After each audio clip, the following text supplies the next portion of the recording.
కొండా సురేఖ గారు మంత్రి పదవి ఉన్న అహంకారంతో అక్కినేని ఫ్యామిలీని చాలా అంటే చాలా ఘోరాది ఘోరంగా అవమానించడం జరిగింది.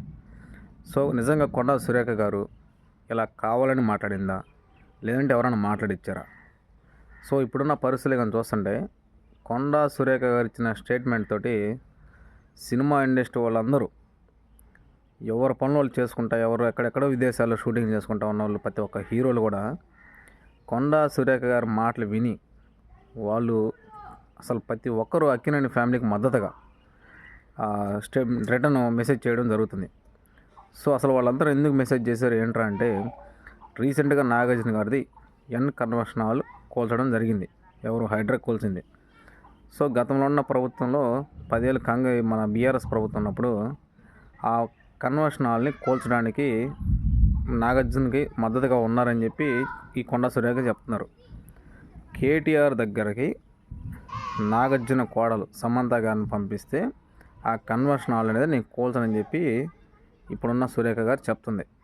సో మన దగ్గర ఉన్న స్టేట్మెంట్ ఏంటంటే, నాగ చైతన్యకి సమంత గారికి ఏదో వాళ్ళ పర్సనల్ గొడవ వల్ల వాళ్ళిద్దరు మాట్లాడుకొని ఇంత పబ్లిసిటీగా చేసుకున్నా సరే విడాకులు తీసుకోవడం జరిగింది. సో ఈ కొండా సురేఖ గారు ఏం చెప్తారంటే, కావాలని చెప్పి కేటీఆర్ వాళ్ళిద్దరి మధ్య చిచ్చు పెట్టి వాళ్ళిద్దరు విడిపడానికి కారణం కూడా కేటీఆర్ అని చెప్పి ఒక స్టేట్మెంట్ ఇచ్చింది కొండా సురేఖ గారు. సో అక్కినేని ఫ్యామిలీ కానీ అక్కినేని అభిమానులు కొన్ని లక్షల మంది ఉన్నారు. వాళ్ళందరూ ఏం మాటలు విన్నాక అసలు వాళ్ళందరూ ఏం మాట్లాడాలో వాళ్ళందరూ షాక్ అయిపోయారు ఒక్కసారిగా. సో నేను అడుగుతున్నా, కొండా సురేఖ గారు ఇచ్చిన స్టేట్మెంట్కి నేను ఒక నెగటివ్గానే ఈరోజు ఆంక రివర్స్ మాట్లాడుతున్నా. ఎందుకంటే కొండా సురేఖ గారికి ఒక కూతురు ఉంది. ఆ అమ్మాయిని మనందరూ చూసాం. ఆ అమ్మాయి ఎంత వయసు, ఆ అమ్మాయికి మ్యారేజ్ అయిందా కాదా, భర్త ఉన్నాడా లేదనేది మనందరూ తెలుసు. సో నీ ఇంట్లో కూడా ఒక ఆడపిల్ల ఉంది. ఒక ఆడపిల్ల మీద నువ్వు ఇప్పుడు నిందలేసేటప్పుడు ఆ అమ్మాయిని నువ్వు రోడ్డు మీద తీసుకొచ్చి నీ అవసరం కొద్దీ ఉపయోగించుకుంటున్నావు రాజకీయాల కోసం. అది ఎంతవరకు కరెక్టు? మొన్న తెలంగాణ రాష్ట్రం మొత్తం వరదలు కొట్టుకొని పోతే సినిమా ఇండస్ట్రీ వాళ్ళు ముందుకు వచ్చి 50 లక్షలు, ₹1,00,00,000 దానం చేశారు మీ తెలంగాణ కాంగ్రెస్ గవర్నమెంట్కి. అది మర్చిపోయారా మీరు? ఒక్కసారిగా మీ అవసరాలు తీరిపోయాయని చెప్తే ఎట్లా? ఇది పక్కా ప్లాన్ ప్రకారం రీసెంట్గా కాంగ్రెస్ ప్రభుత్వం మీద భారీ ఎత్తున వ్యతిరేకత వచ్చేసింది హైడ్రా వల్ల. సో వీళ్ళందరూ ఏంది ఇప్పుడు హైడ్రాని పక్కదారి పట్టించాలంటే ఏదో ఒకటి బురద వెళ్ళే రాజకీయాలు ఉపయోగించుకోవాలి. వీళ్ళ అవసరాలు కొద్దీ ఆడవాళ్ళను అడ్డం పెట్టుకొని వీళ్ళ సొంత రాజకీయాలు చేసుకోవడానికి ఈరోజు సమంతని, రకుల్ ప్రీత్ సింగ్ని బజార్ మీదగా తీసుకొచ్చారు.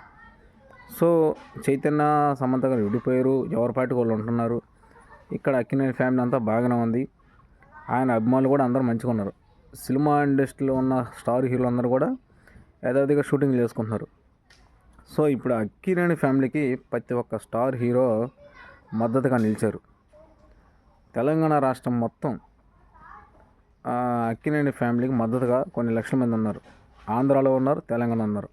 సో నేను చెప్పేది ఏంటంటే, ఈ కొండా సురేఖ నోటి దోల వల్ల ఇష్టానుసారంగా మాట్లాడినప్పుడు కాంగ్రెస్ ప్రభుత్వం కొండా సురేఖ గారిని తక్షణమే పార్టీ నుంచి సస్పెండ్ చేయాలి.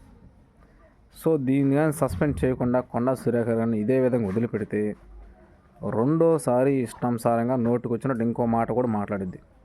ఈరోజు సమంతని, రకుల్ ప్రీత్ సింగ్ ఏ విధంగా అయితే మాట్లాడిందో రేపు ఇంకో హీరోయిన్ కూడా మాట్లాడే అవకాశం ఉంటుంది.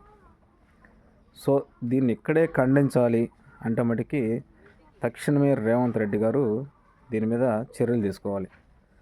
ఒకవేళ రేవంత్ రెడ్డి గారు చర్యలు తీసుకోకుండా దీన్ని కానీ ఇలాగ వదిలేస్తే మటుకి 100% రేవంత్ రెడ్డి కూడా దీనికి ఒక భాగ్యుడే.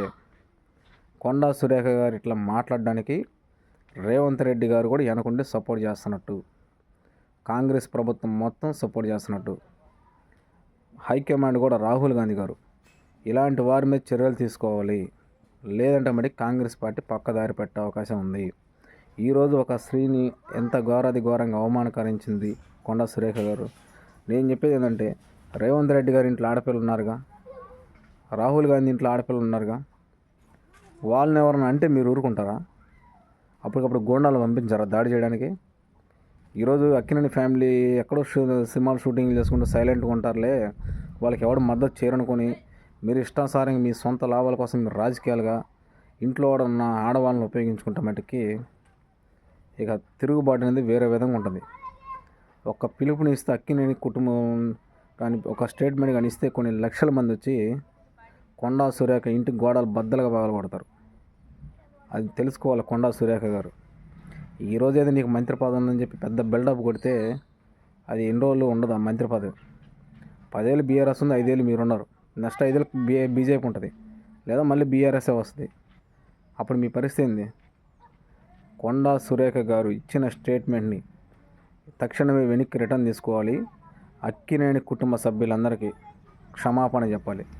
చెప్పకపోతే మటుకి కొండా సురేఖ గారికి తర్వాత పరిస్థితులు చాలా సీరియస్గా ఉంటాయి. Thank you.